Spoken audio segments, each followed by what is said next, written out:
तो आगे देखेंगे। Good morning and good afternoon all. ठीक है, light sources different, light sources same आपका एटॉमिक एब्जॉर्प्शन स्पेक्ट्रोस्कोपी का भी सिमिलर टू जिस फ्लेम की तरह ही है।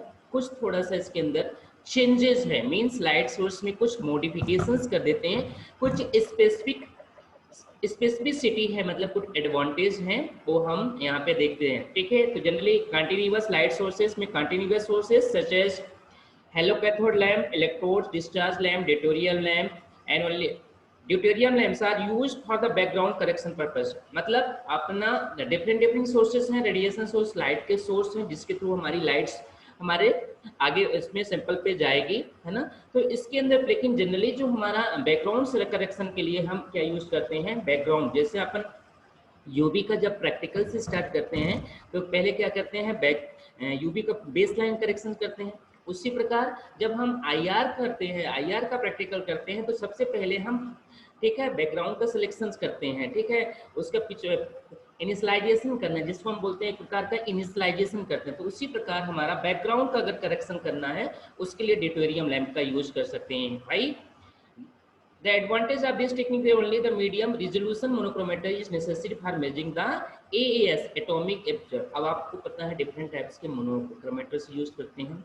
आपके सिस्टम की रिजोल्यूशन पावर मतलब क्षमता कितनी अच्छी है, कितना हमारा इंटेंसिटी और सिग्नल को कितना एक्यूरेट दे रहा है, नॉइज सिग्नल कितना अच्छे से मिल रहा, एरर्स नहीं आ रहा, वो डिपेंड करता है, किस पे डिपेंड करता है कि आपका कंस्ट्रक्शन इंस्ट्रूमेंट का कैसा है, उसके अंदर जो क्रोमेटर्स यूज कर रहे हैं, मोनोक्रोमेटर्स हैं, कितने रिजोल्यूशन में मतलब रिजोल्व करके हम अपने रेडिएशंस को आगे भेज रहे हैं, उसका मेजरमेंट कर रहे हैं।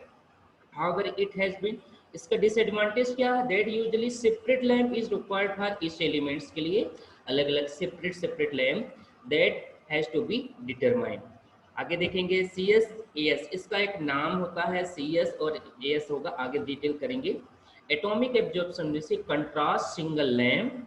ठीक है, हमने लैम्प कंट्रास्ट मतलब कि जिसके लिए बैकग्राउंड सिलेक्शन करना है, तो contrast lamp emitted continuous spectrum over the entire spectral range interested used for the all elements। मतलब आपका जब भी सैंपल को एनालाइज करना है, सैंपल एनालाइज करने के लिए ऐसा भी हो सकता है कि हमें बैकग्राउंड का सिलेक्शन कर लें, तो प्रॉपर कंट्रास्ट, जैसे प्रॉपर कंट्रास्ट होगा, सिंगल लैम्प यूज होगा, तो ये उसके लिए क्या होता है, थोड़ा डिसएडवांटेज है ना ये। तो आगे देखेंगे इसका specification. Hello cathode lamp, hello cathode lamp, halogen cathode lamp a most common radiation source in LS atomic absorption. Main atomic absorption spectroscopy का hollow cathode lamp main radiation source है। इन, ठीक है, ये कंस्ट्रक्शन कैसे होता है, बना कैसे होता है, सबसे पहले इसको देख लेते हैं। इसके अंदर ये मटेरियल्स किसका है, जैसे क्वार्ट्ज का, इसके अंदर गैस कौन सी फिल्ट होती है ये भी देखेंगे। मतलब हेलो कैथोड लैम्प किस तरह से बना हुआ है। कभी कभी क्वेश्चन आ जाता है कि right short notes on radiation source use in atomic absorption spectroscopic में रेडिएशन सोर्स क्या है, तो आपको डिटेल लिखना पड़ेगा। तो हॉलो कैथोड लैम्प मतलब ऐसा बोले एक प्रकार का खोखला टाइप का सिलेंडर के टाइप्स का होता है। ठीक है, ये कहता है fill inside the lamp filled with argon और नियॉन गैस। तो सभी कभी क्वेश्चन आ जाता है कॉम्पिटेटिव एग्जाम में कि हॉलो कैथोड लैम्प के अंदर विच गैस फिल्ड, कौन सी गैस इसके अंदर फिल्ड है। Gas at low pressure is a cylindrical metal cathode containing elements of interested and anode। ठीक है, high voltage apply across the anode and cathode resulting in ionization of fill gas। means जैसे हम उसके अंदर voltage apply करेंगे, आपके अंदर जो भी गैसेस होंगे, सैंपल होंगे, वो क्या होंगे, आयोनाइज्ड होंगे। फिल गैसेस क्या हो जाएंगे, आयोनाइजेशन होगा, मतलब वो रेडिकल्स इंचार्ज में कन्वर्ट हो जाएंगे जैसे हम उसमें हाई वोल्टेज का अप्लाई करेंगे। ठीक है, gas are ion accelerated toward cathode upon impact of the cathode, है ना। sputor cathode material that be excited in glow discharge and emit the radiation of the sputed material। स्पुटिक मतलब होता है, यहाँ पे कहते हैं जैसे थूक की बात करते हैं ना, ठीक है, मतलब स्प्यूटम बलगम, उसी प्रकार वहाँ पे छिद्र से छोटे छोटे मतलब कि जो सैंपल होगा उसका थोड़ा थोड़ा भाग, मतलब छोटा छोटा सा भाग आएगा। तो ये कहता है gas are accelerated towards the cathode lights आएगी, वोल्टेज आएगा, हमारे आयन एक्सिलरेट होंगे, एक्सिलरेशन के मतलब कि आगे की तरफ मूवमेंट्स करेंगे कैथोड की तरह। तो कहता है sputter cathode material that is excited in glow discharge the emit of radiation of the sputtered material. अब स्प्यूटेड जो मटेरियल होगा मतलब छोटा छोटा भाग, कहते हैं ना कि छोटा छोटा मतलब भाग जो आएगा उसका थोड़ा थोड़ा छिद्र से होते हुए वो आगे के क्या होगा एक्सिलरेशन होगा, तो उसमें क्या होगा glow discharge to emit the radiation of the sputter, उससे क्या होगा रेडिएशन का इमिशंस बढ़ेगा, मतलब लाइट के। ऐसे देखें, इस पर डायग्राम देखें उसके आप बात समझें। हेलो कैथोड लैंप से इसका जो ये सिलेंड्रिकल शेप है, आप देखें कि कैथोड यहाँ पे है, एनोड मटेरियल्स ये है ना, इसके अंदर जो ये विंडो है क्वार्ट्ज का विंडो, इसकी विंडो जो होगी क्वार्ट्ज की होगी, और बॉडीज क्या होती है पायरेक्स ग्लास की। मतलब हेलो कैथोड लैंप के अंदर जो आपका बॉडी होगी वो पायरेक्स ग्लास की होगी, क्वार्ट्ज की विंडो होगी, और यहाँ के अंदर जो ये वोल्टेज की बात कर रहा है कैथोड्स और एनोड, तो यहाँ से एक्सिलरेशन होगा। आप यहाँ पे दोनों डायग्राम्स देख सकते हैं दोनों, ठीक है, ये आपका इलेक्ट्रोड्स की बात कर रहे हैं। तो ये दो कैथोड, अब आप देखिए ये राइट साइड में जो डायग्राम्स इसमें देख रहा है कि कैथोड क्या मतलब अंदर के शेप में ये कैथोड्स की मटेरियल्स है, ठीक है। ये कहता है क्वाड विंडो बॉडी कैथोड, ठीक है, क्वार्ट्ज विंडो पायरेक्स बॉडी, ठीक है, कैथोड एंड एनोड दोनों कैथोड इस तरह से बना होता है। तो आगे यहाँ पे लिखा है कि गैस आयन जैसे भी अपनी गैस फ्लेम में जाएगी आयोनाइज्ड हो जाएगा कैथोड के ऊपर, impact of cathode sputter of cathode material that is the excited glow discharge emit the radiation of the sputter material. The element is interested in the majority of cases single element impact are used where the cathode is passed out the predominantly compound of the आप target elements. अब आप देखेंगे कि देखिए कि अब इसके अंदर जो लैंप होगा, लैंप के अंदर आप जिस भी एलिमेंट्स का प्रैक्टिकल्स कर रहे हैं मतलब जो भी सैंपल होगा, हमारा सैंपल के जिधर भी मेजोरिटी होगी मतलब आयोनाइजेशन होगा, आयोनाइजेशन होगा मतलब जो भी आयंस हमारे फॉर्मेशन होंगे, आयंस को क्या करेंगे वो, अब लैंप होगी तो कहता है lamp are use single element lamp are use, मतलब जो यहाँ पे लैंप होगा इसके अंदर एलिमेंट्स बने हैं, उसके अंदर ये आप देखिए ये इसके अंदर से जो एलिमेंट्स लगे होंगे मतलब रॉड होगी, रॉड के अंदर यहाँ पे एलिमेंट्स होंगे, एलिमेंट्स के अंदर जब भी एक्सीलरेशन होगा तो ये क्या करेगा रेडिएशन उसके तक पहुँचाएगा, मतलब ये एक रेडिएशन सोर्स है। इस रेडिएशन सोर्स से जैसे भी सैंपल के अंदर पड़ेगा इसका सोर्स मतलब लाइट होगी, ठीक है, लाइट जैसे पड़ेगी तो वो सैंपल क्या होगा आयोनाइजेशन होगा, आयोनाइज ये करेगा कि ये इसके अंदर जो भी इलेक्ट्रोड फिलामेंट्स लगे होते हैं कितना आपका इंटेंसिटी या वोल्टेज जा रहा है उस पर डिपेंड करेगा।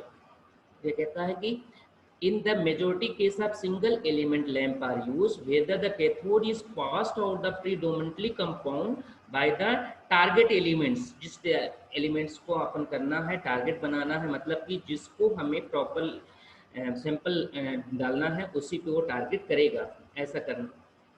Multi element lamp are available with combination of compound, बहुत सारे एलिमेंट्स लैंप का हम यूज कर सकते हैं।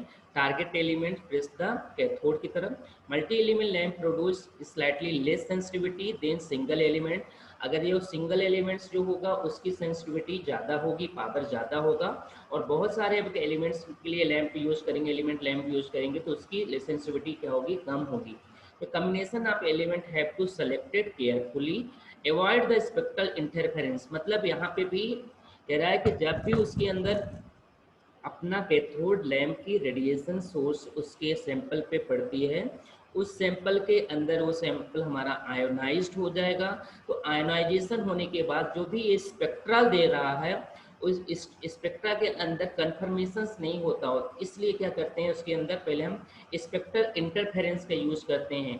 हमने नेफेलोमीटर में भी यूज़ किया था कि स्पेक्ट्रल इंटरफेरेंस मतलब होता है कि अगर मल्टी कंपोनेंट्स मल्टी एलिमेंट्स लिए हैं या कम्बिनेशन ऑफ एलिमेंट्स लिए हैं तो स्पेक्ट्रा बहुत सारे देगा, तो एक स्पेसिफाइड स्पेक्ट्रा को रिजोल्यूशन करना को प्रॉब्लम होती है, मतलब उसको प्रॉपर आइडेंटिफाई नहीं करते, इसलिए हम कहते हैं कि सिंगल एलिमेंट लैंप का यूज करें जिससे वो एक ही प्रकार का स्पेक्ट्रा दे, जिससे हम अपने सैंपल को प्रॉपर उसको आइडेंटिफाई कर पाएँ, ठीक है। लैंप हैंडफुल एलिमेंट्स, इसीलिए तो यहाँ पे है hollow cathode lamp most common radiation source contain tungsten anode, tungsten का एनोड्स होते हैं, and hollow cylindrical cathode made by element Y determine. These are sealed in glass tube, ये फील्ड होती हैं जिसके अंदर हमारा इनर्ट गैस मस्टेरियल नियॉन एंड ऑर्गन फील्ड होता है। इस elements on unique lamp which must be use for that analysis, means sample के अकॉर्डिंग हम उसके अंदर लैंप का सिलेक्शन रहेगा, मतलब कि जो सिग्नल होगी यूनिक एक प्रकार का लैंप होगा, और लैंप की जो लाइट्स पड़ेगी वो सैंपल पे एनालाइज किस कहाँ पे कर रहा हो उस पर डिपेंड करता है। Element had is own unique lamp which must be use for that analysis, मतलब कहने का मतलब रेडिएशन सोर्स तो बहुत सारी आएंगे, उसके अंदर पॉलीक्रोमेटिक रेडिएशन आएंगे, तो एक यूनिक रेडिएशन सोर्स पे एक लैंप पे हमारा सैंपल पे पढ़ने के बाद हमारा सैंपल कितना स्पेक्ट्रा दे रहा है, किस टाइप दे रहा है, वो उस पर डिपेंड करता है। ठीक है। दूसरा है इलेक्ट्रोड लेस डिस्चार्ज लैंप, जिसमें इलेक्ट्रोड्स नहीं होंगे, उसको बोलते हैं इलेक्ट्रोड लेस डिस्चार्ज लैंप होते हैं, ईडीएल बोलते हैं। इसमें इस contain small quantity of analyze metal and salt in quartz पर together inert gases typically argon gases, इसके अंदर स्मॉल क्वांटिटी को होते हैं लाइट्स मेटल्स, आर्गन गैस इसके अंदर फिल कर देते हैं। लो प्रेशर पे the bulb be inserted into coil that generated electromagnetic radio frequency, जो बल्ब होगा हमारा मीन्स इसमें एक होता है रेडियो फ्रिक्वेंसी ऑसिलेटर और एक radio frequency generator. Radio frequency oscillator में से कॉइल होगी, कॉइल के अंदर जैसे लाइट जाएगी तो उसके अंदर इलेक्ट्रिक मैग्नेटिक फील्ड्स जनरेट होगा। इलेक्ट्रिक मैग्नेटिक फील्ड्स जनरेट होने के लिए उसी को बोलते हैं इलेक्ट्रोमैग्नेटिक रेडियो फ्रिक्वेंसी। मतलब आप ऐसा समझिए कि आपका मैग्नेट्स लगे होंगे, मैग्नेट्स के अंदर वहाँ पे कॉइल्स होगी, और जैसे इलेक्ट्रिसिटी लाएंगे तो कॉइल्स के अंदर मैग्नेटिक फील्ड्स जनरेट होगा, और मैग्नेटिक जो फील्ड्स जनरेट होता है तो उसी के वो किस में कन्वर्ट होगा, इलेक्ट्रोमैग्नेटिक रेडिएशन। या तो डायरेक्ट वो इलेक्ट्रोमैग्नेटिक रेडिएशन की फ्रिक्वेंसी को रिसीव कर ले, उतनी ज़्यादा लाइट उसके अंदर प्रोड्यूस हो जाए, और अगर नहीं होता तो उसके अंदर क्या करते हैं, इस तरह से कन्वर्जन करने के लिए इलेक्ट्रोमैग्नेटिक रेडिएशन को कन्वर्जन करने के लिए यूज करते हैं। मतलब एक प्रकार के वहाँ पे क्या होगा, रिसीवर कॉइल यूज करते हैं। यहाँ पे ऐसे देखो डायग्राम, ये देखो ना कॉइल्स हैं ये, मतलब ये यहाँ पे रेडियो फ्रिक्वेंसी कॉइल लगा रहे हैं। कॉइल जैसे अपन देख सकते हैं कि पंखे के अंदर भी आप देखते हो तो पंखे के अंदर तो जो लाइट्स होती है तो इलेक्ट्रिसिटी जाती है तो उसके अंदर कापर की कॉइल होती है। कापर की कॉइल्स के दो अर्थ हैं, पॉजिटिव और निगेटिव फेस होते हैं। जैसे इसमें पावर यूज करते हैं या लाइट ऑन करते हैं उसके अंदर वो क्या प्रकार के एक प्रकार के इलेक्ट्रिक फील्ड जनरेट करता है। ठीक है। और इलेक्ट्रिक फील्ड जो जनरेट होता है या रेडियो फ्रिक्वेंसी कॉइल के अंदर, उससे क्या होता है, वो रेडिएशन से लाइट का सोर्स बनता है, मतलब उसी के थ्रू बल्ब, अगर हमने उसको बल्ब वहाँ पे लगा दिया तो बल्ब उसके थ्रू जलता है। यहाँ पे यही देखिए, ये होल्डर है एक प्रकार से सिरेमिक, यहाँ पे क्वार्ट्ज की विंडो है, ये कॉइल्स हैं, इस कॉइल के दो फेस हैं, इन दोनों फेस को अटैच कर दिया गया है और बीच में लगा दिया है लैंप। तो जैसे इसके अंदर magnetic fields electric fields generate होता है, इलेक्ट्रोमैग्नेटिक रेडिएशन जनरेट हो जाता है, ये किसमें, इलेक्ट्रिक फील्ड्स मतलब इलेक्ट्रिक करंट में कन्वर्ट हो जाता है, और इलेक्ट्रिक करंट्स यहाँ पे दोनों फेस अटैच हो जाते हैं लैंप से, जिससे कारण हमारा ये बल्ब जलता है। तो ये है यहाँ पे small quantity of analytes metal and salt quartz bulbs together insert the gas, typical argon gas, low pressure. Bulb is inserted into the coil that generated in the electromagnetic radio frequency field, resulting low pressure inductively coupled discharge in the lamp. The emission from EDL higher than from the HCl, and their line is generally narrow, and ALD need to separate power supply and might need to longer time to stabilize। आपको हम इसका constructions बता रहे हैं, आपको इतना ज़रूरत नहीं है इसे कंस्ट्रक्शंस पढ़ने के लिए, आपको सिर्फ ये देखना है कि इलेक्ट्रोलेट्स डिस्चार्ज लैंप आपके अंदर यूज होता है एटॉमिक एब्जॉर्प्शन स्पेक्ट्रोस्कोपिंग में रेडिएशन सोर्स के लिए। मीन्स आपको इतना क्लियर पता होना चाहिए बस। लेकिन आपको ये रेडिएशन सोर्स के लिए जो लैंप होते हैं, लैंप एक किस तरह से काम करते हैं उसकी बात कर रहे हैं कि यहाँ पे क्वार्ट्ज मटेरियल्स हैं, कॉइल्स लगी होती है, कॉइल्स के अंदर इलेक्ट्रिसिटी जैसे जाती है उसके अंदर मैग्नेटिक फील्ड्स जनरेट होता है, मैग्नेटिक फील्ड्स क्या करता है, कन्वर्ट करता है इलेक्ट्रिक फील्ड्स में, इलेक्ट्रिक फील्ड्स के अंदर यहाँ से ये लाइट्स को कन्वर्जन होता है। ठीक है, लाइट का कन्वर्जन होता है, यहाँ पे दोनों तरह के सिरे के कॉइल्स एक दूसरे अटैच होती हैं जिससे आपका लैंप जलता है। ये इसका कंस्ट्रक्शन है। अगला है deuterium lamp. Deuterium HCl lamp होता है बिन हाइड्रोजन HCl हाइड्रोक्लोरिक या deuterium discharge lamp use for the LS background correction purpose के लिए। हमने पिछले बार मतलब बताया था बैकग्राउंड करेक्शन के लिए हम ड्यूटेरियम लैंप का यूज करते हैं। इसके लिए मेन क्या होता है, वेवलेंथ का सिलेक्शन। जो अपन ने देखा होगा जब भी प्रोसेस थी उसके अंदर वेवलेंथ का सिलेक्शन करते हैं, तो वेवलेंथ के मतलब बैकग्राउंड सिलेक्शन करने के लिए, जैसे आप लोग फोटो खिंचाने जाते हो तो आपने देखा होगा फोटो खिंचाने के लिए पहले आपको जहाँ पे आपको फोटो खींचना तो वहाँ पे एक प्रकार से कहते हैं बैकग्राउंड सही हो जाए। उसी प्रकार बैकग्राउंड का सिलेक्शन करने के लिए हम यूज करते हैं ड्यूटेरियम लैंप का, और जिसकी एक स्पेसिफाइड वेवलेंथ होती है, जिसका हमें वेवलेंथ 190 से लेकर के 320 नैनोमीटर्स की रेंज का एक वेवलेंथ होता है। मतलब इस वेवलेंथ पे उसका बैकग्राउंड सिलेक्शन होता है, उसके बाद भी आप ऑपरेशन कर सकते हैं, मतलब कि आपका सैंपलिंग होती है। मतलब ठीक है, तो यहाँ पे हमारा मतलब इस नैनोमीटर्स के लेंथ की लाइट्स जो वहाँ पे रिक्वायरमेंट होती है, जिसके लिए हम क्या लेते हैं, ड्यूटेरियम लैंप का यूज करते हैं, मतलब बैकग्राउंड सिलेक्शन के लिए। ठीक है, कंटिन्यूअस सोर्स के लिए और भी जिनॉन शॉर्ट आर्क लैंप भी यूज करते हैं। When continuous radiation source used in atomic absorption, it is the necessary to use high resolution monospectral ठीक है, discuss later. Addition are necessary that lamp emit radiation intensity late and the magnitude that optical HCl wavelength मतलब वही same है। कहता है कि continuous radiation source के लिए भी वेवलेंथ का रेंज जनरली 190 नैनोमीटर से 900 नैनोमीटर्स होना चाहिए, जिसके लिए special high pressure xenon short lamp होना। आपने देखा कि यहाँ पे अपना बैकग्राउंड सिलेक्शन के लिए ड्यूटेरियम लैंप का यूज कर रहे हैं, लेकिन अगर कंटिन्यूअस रेडिएशन सोर्स यूज करना है तो high pressure xenon short lamp का यूज कर सकते हैं। Operation high spot mode has been develop fulfil these requirement.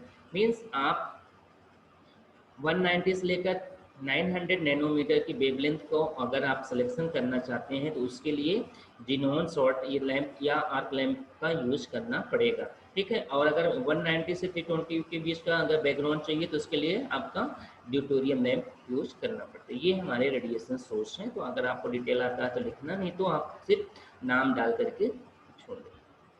उसके बाद अगला हमारा पार्ट आता है atomiser.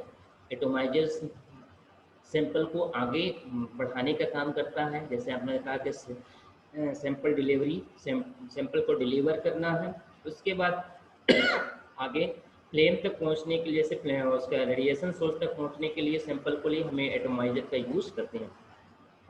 Element to be analyzed need to the atomic state. Atomization is the separation of particle into individual molecules and breaking molecules into the atom. ये काम करता है, मतलब individual molecules को break down कर तोड़ देता है, इसमें एटम के फॉर्म से। This is done exposing in a light high temperature in flame or graphite furnace. इसके लिए हमें ज़्यादा से ज़्यादा टेम्परेचर, मतलब जो भी अपना सैंपल है, सैंपल अगर मालिक्यूल्स के फॉर्म में है तो सैंपल को क्या करेगा, वो एटम के फॉर्म में तोड़ देगा, ब्रेक डाउन कर देगा, एंड देन उसके बाद वो, जिसके लिए क्या होगा, हाई टेम्परेचर यूज करेंगे, या तो हमें क्या लगाना, फ्लेम यूज करेंगे, फ्लेम या तो ग्रेफाइट फर्नेस। ग्रेफाइट फर्नेस मतलब होता है जिसमें से मैक्सिमम हीट प्रोवाइड करके अपने सैंपल को आयोनाइज कर दें, और मतलब ब्रेक डाउन कर दें इंडिविजुअल पार्टिकल्स को छोटे छोटे भाग में, मीन्स एटम में कन्वर्जन कर दें। The atomizer most commonly used nowadays in the spectroscopic flame. Electrothermal graphite के लिए ग्रेफाइट ट्यूब एटमाइजर यूज करते हैं। अदर एटमाइजर से ग्लो डिस्चार्ज एटोमाइजेशन का भी यूज होता है। Hydride atomisation, cold vapour atomisation might be use by special purpose के लिए यूज होता है। मतलब ये डिफरेंट के एटमाइजर्स हैं जिसका यूज हम करते हैं अपने सैंपल को आगे प्रोसीड करने के लिए, मतलब मॉलिक्यूल्स को एटम में कन्वर्जन करने के लिए, छोटे छोटे पार्टिकल्स में वो ब्रेक डाउन करने के लिए। मतलब अगर हमारा सैंपल है उसके अंदर बहुत बड़े आयंस हैं या मॉलिक्यूल्स हैं तो उसको स्मॉल पार्ट में कन्वर्ट करते हैं। ठीक है, अब ये यहाँ पे देखिए जनरली ऑक्सीडेंट मटेरियल्स का यूज कर लें एटमाइजेशन के लिए। फ्यूल ऑक्सीडेंट में देखा होगा, फ्यूल ऑक्सीडेंट्स में एयर, प्रोपेन, ऑक्सीजन, हाइड्रोजन कितना केल्विन टेम्परेचर है, केल्विन, ऑक्सीजन एसिटिलीन का 28, Nitrox oxide acetylene 32 30 kelvin temperatures होता है। ये ऑक्सीडेंट मटेरियल्स हैं जिसके थ्रू आगे करेंगे। और प्रोसेस एटमाइजर की प्रोसेस कौन कौन से होती हैं देखेंगे। सबसे पहले एटमाइजेशन ऑफ सैंपल, तो फर्स्ट है ड्राइंग, पहले ड्राई होगा, then ashing of pyrolysis, maximum heating, pyrolyze हो जाएगा compound pyrolysis, and then atomization होगा। तो यहाँ पे आप देखेंगे कि सैंपल है, इसका एक डायग्राम है, सैंपल आया, एक तरफ इंसुलेटर लगा है, ग्रेफाइट के ट्यूब्स, यहाँ पे मैक्सिमम हीट प्रोवाइड होते हैं, इलेक्ट्रिकल कनेक्टर्स लगे होते हैं दोनों साइड में, यहाँ दोनों साइड में इंसुलेटर लगे हैं, गैस हमारी इस साइड से आती है, रिमूवल विंडो यहाँ पे है, वाटर इन इधर से, इलेक्ट्रिकल कनेक्टर और लाइट पाथ, ये सारा एक डायग्राम से है। ये 3 प्रोसेस होगी एटमाइजेशन की, मतलब जब भी हमारा सैंपल को एटमाइज होगा तो पहले ड्राई होगा, एसिंग या पायरोलिसिस मतलब बिल्कुल जल जाएगा, ठीक है, एकदम हीट होने के बाद उसके बाद एटमाइज। इसके अंदर तो पहला हमारा फ्लेम एटोमाइजर का यूज़ करते हैं, हमने प्रीवियस क्लास में भी देखा था, फ्लेम फोटोमीटर्स में भी सेम फ्लेम का यूज़ कर रहे थे, तो यहाँ पे भी सेम फ्लेम फोटोमीटर एटोमाइजर्स हैं।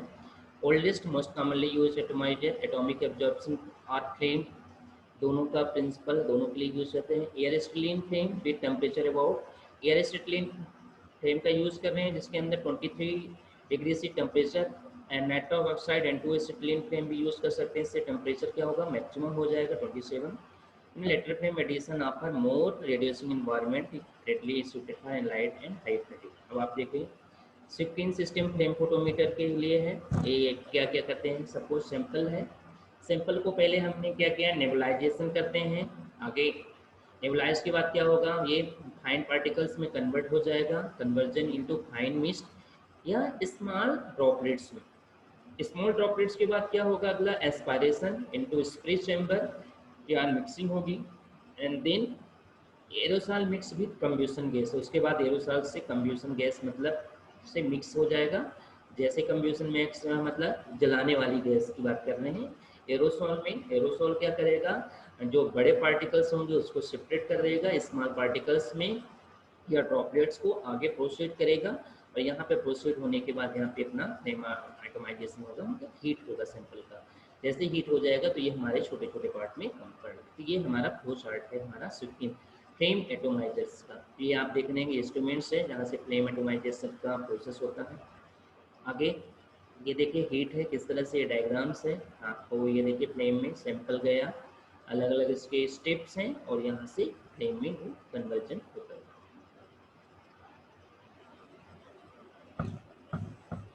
अलग अलग ये है एनालाइट इनोजाइबर एसोसाल के यूज़ होता है जनरली, जो इसका लेंथ होती है प्रोड्यूस लेटरी लॉन्ग 5 to 10 सेंटीमीटर्स की लेंथ होती है, जितना अपने को ज़रूरत नहीं है, सिर्फ इतना देखना है कि ड्रॉपलेट्स की जो साइज होती है लेस देन 10 माइक्रोवन मीटर तक यूज होती है, ये हमारा फ्लेम फोटोमीटर। ये प्रोसेस है पूरी, उसको कैसे कैसे होता है तो इतना आपने डिटेल्स नहीं लेना है, आगे आप कर देते हैं। Radiation beam pass through the flame, longest exist, flame gas to flow rate may be adjusted to produce the highest concentration of radium। Process है पूरा कि किस तरह से करेंगे। Process flame include the stage of dissolution in which solvent evaporated, dry sample मैंने बोला था ड्राई सैंपल, या nano particle remain, vaporisation means transfer into gaseous phase, which solid particles convert into gaseous molecules, atomisation which molecule dissociated into free atoms में convert हो जाएगा, and analysed depending on the ionisation potential, analyte is some energy available into the particular flame that may be part converted to the gases। Means यहाँ पे देखिए कि आपका जो sample लिया है, सैंपल पहले हमारा ड्राई होगा, ड्राई होने के बाद वो गैसियस स्टेट में मतलब कि पायरोलाइसिस होगा या एस होगा मतलब जलेगा, जलने के बाद वो है आयोनाइज्ड हो जाएगा, मीन्स वेपर्स में कन्वर्ट हो जाएगा, वेपर्स में कन्वर्ट होने के बाद वो गैस, जैसे अगर आप सॉलिड मॉलिक्यूल्स है तो solid molecules direct gaseous state में चले जाएगा, ठीक है, उसके मतलब जो भी मॉलिक्यूल्स होंगे उनका डिसोसिएशन होगा, डिसोसिएट होने के बाद वो फ्री रेडिकल्स और आयन्स में टूट जाएंगे, जो भी आयन में कन्वर्जन हो जाएगा मतलब एटम्स हमारे आयनाइज होंगे। अगर सैंपल है तो सैंपल के अंदर जो भी आयन्स हमारे रहेंगे एटम्स होंगे उसको आयनाइज हो जाएंगे, आयनाइज होकर के लास्ट फाइनली वो गैसियस स्टेट में जाएंगे, और गैसियस स्टेट के अंदर ही हाईएस्ट एनर्जी लेवल्स होता है, वहीं से हम उसको एनालाइज करना है। सेकंड है इलेक्ट्रोथर्मल एटोमाइजर्स। इलेक्ट्रोथर्मल एटोमाइजेशन इसके अंदर यूजिंग ग्रेफाइट ट्यूब्स का यूज़ किया जाता है। वाज पॉइंटेड बाय बोरिस मतलब साइंटिस्ट ने इसको बता दिया था रेस्टन। Wide variety graphite tube design have been, इसकी जो 20 से लेकर 25 mm लेंथ होती है और 5 to 6 mm इंटरनल डायमीटर्स होता है। लिक्विड्स दिस टेक्निक किसके लिए होती है? Liquid, dissolve, solid, gaseous simply में बी एनालाइज डायरेक्टली, क्योंकि सैंपल इसके थ्रू डायरेक्टली एनालाइज हो जाते हैं। मतलब इलेक्ट्रोथर्मल, इलेक्ट्रोथर्मल वर्ड का मतलब होता है हीट से डायरेक्ट हीट प्रोड्यूस होंगी, जिसकी ये लेंथ होती है, और डायरेक्ट इसमें सैंपल हमारे इंट्रोड्यूस हो जाता है। ठीक है। अब अगर पायरोलिसिस में अभी वर्ड यूज किया था, majority of matrix constituents remove, ठीक है, atomise analyte elements release gaseous phase and cleansing eventually residue graphite is remove. ये हमारी इलेक्ट्रोथर्मल एटोमाइजर्स हैं, जिसके अंदर ग्रेफाइट्स के ट्यूब्स होती हैं, जिसमें मैक्सिमम हीट्स ज़रूरत होती है। मैक्सिमम हीट्स के लिए इसके अंदर लिक्विड, सॉलिड, गैसियस तीनों प्रकार के सैंपल को इसके अंदर इंट्रोड्यूस करते हैं। मैक्सिमम हीट इसके अंदर प्रोड्यूस होती है। मैक्सिमम हीट प्रोड्यूस होने के कारण ये डायरेक्ट सैंपल क्या होते हैं, वेपर्स में कन्वर्ट हो जाते हैं। ठीक है। इसकी जो लेंथ हमने बताया था, ये बोल्ट्स कितना टेम्परेचर हीट होता है, इसकी लेंथ है। ठीक है। प्रोटेक्टिव, यहाँ पे प्रोटेक्टिव गैस यूज होती है। ग्रेफाइट ट्यूब्स हैं, ग्रेफाइट के यहाँ पे गैस्केट लगे होते हैं दोनों साइड्स में। ये हमारा इस तरह से लिक्विड बना होता है। आप इसको ऐसे देख सकते हैं, इसके अलग अलग डिफरेंट नाम। ग्रेफाइट फर्नेस भी बोलते हैं इसको, मतलब फर्नेस मतलब डायरेक्ट हीट करना, जिसमें से मैक्सिमम टेम्परेचर प्रोवाइड करके आपके सैंपल को वेपर्स फॉर्म में कन्वर्ट करना। ये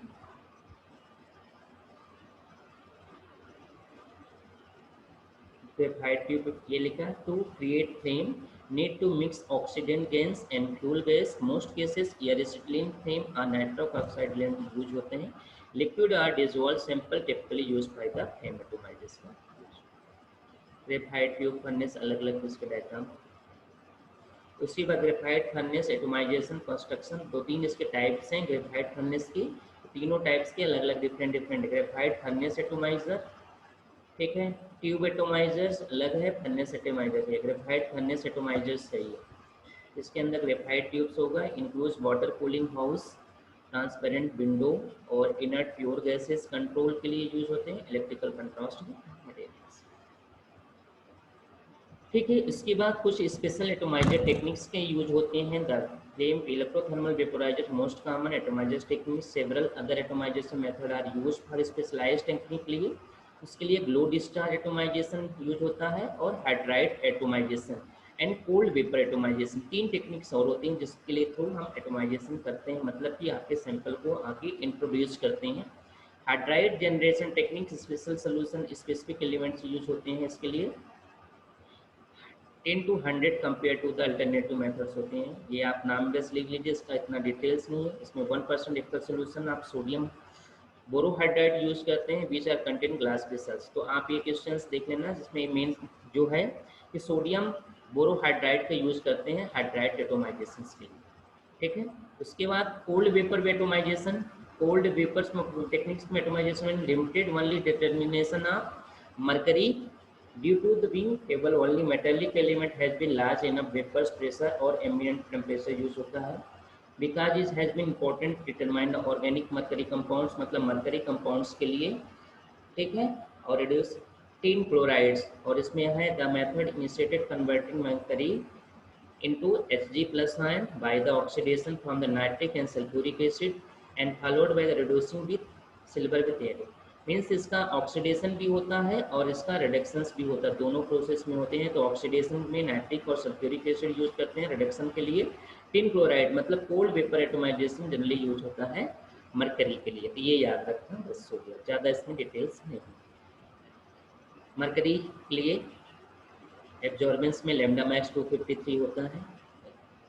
बर्नर यूज कर सकते हैं, बर्नर याद रखना हर बार कंसेप्शन या परमिक्स बर्नर का यूज होता है, ठीक है। तो ये आपका कोल्ड वेपर एटोमाइजेशन हो गया, हाइड्राइड एटोमाइजेशन हो गया। गैस एक ग्लो डिस्चार्ज एटोमाइजेशन भी है ना, ग्लो डिस्चार्ज एटोमाइजेशन के लिए 2 to 50 से 100 minute breakup in the organ gas into positively change in the gas, मतलब आपको देखना अगर क्वेश्चन पूछता है स्पेशल एटोमाइजेशन में कौन होगा, तो glow discharge atomisation, hydride atomisation और कोल्ड वेपर एटोमाइजेशन का यूज होता है, ठीक है।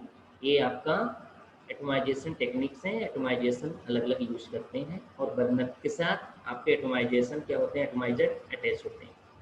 नेबुलाइजर्स सब लिक्विड सैंपल कंट्रोलेटिव केयर fine aerosol spray infuse into flame, ये इसका नेबुलाइजर का यूज होता है कि छोटे छोटे ड्रॉपलेट्स में कन्वर्जन करना है, आपके सैंपल को लेगा, सक करेगा, सक करने के बाद आगे को उसमें ड्रॉपलेट्स को फॉर्म में कन्वर्ट करेगा। Mix aerosol fuel and oxidant थोड़ी प्रोड्यूस, मीन्स उसके अंदर क्या होता है, मिक्सिंग चैम्बर लगे होते हैं जिसमें एक तरफ से फ्यूल मटेरियल आएगा, दूसरी तरफ से इनर्ट गैसेस, दोनों को मिक्स करने के बाद और सैंपल को आके इंट्रोड्यूस करने के बाद होता है नेबुलाइजेशन। ठीक है, इतना आपका हो गया। ये आपका पहला पार्ट हुआ कंस्ट्रक्शन नेबुलाइजर्स में, ये हमारा नेबुलाइजर्स का मेन पार्ट है।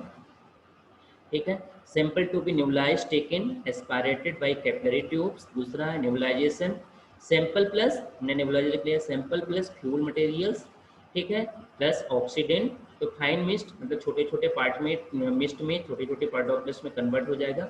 Mixture is carried the flame, उसके बाद atomisation occurs and then thin flame produce होता है। ये आपका नेबुलाइजर्स है। नेबुलाइजर्स हमने मेडिकामेंट्स के लिए भी नेबुलाइजर यूज़ कर सकते हैं और आपका एटॉमिक एब्जॉर्प्शन स्पेक्ट्रोस्कोपी के लिए भी नेबुलाइजर्स यूज़ करते हैं। तो आप देखेंगे सैंपल के लिए जो कैपिलरी है, तो ये कैपिलरी ट्यूब्स रहती है वहाँ पे, मतलब बहुत सारी पतली सी ट्यूब्स लगी होती है जहाँ से सैंपल इंजेक्ट होगा।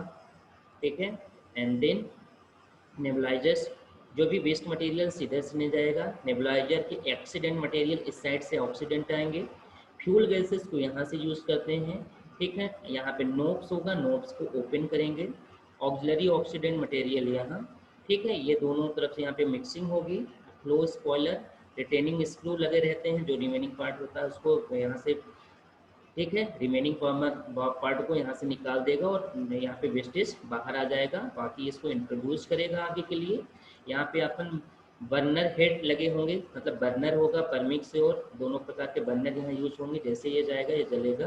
प्रेशर रिलीफ वेंट, यहाँ पे प्रेशर को कितना कम करना है, यहाँ पे फ्लो स्पॉइलर है ना, पेंटोन प्लास्टिक का यूज होते हैं फ्लो स्पॉइलर, स्पॉइल करके जो भी वेस्टेज होगा उसको निकाल देंगे ड्रम, और बाकी को स्पॉइल करेंगे। यहाँ पे बर्नर आपका, ठीक है, अटैच होगा। ये हमारा नेबुलाइजर के डायग्राम्स।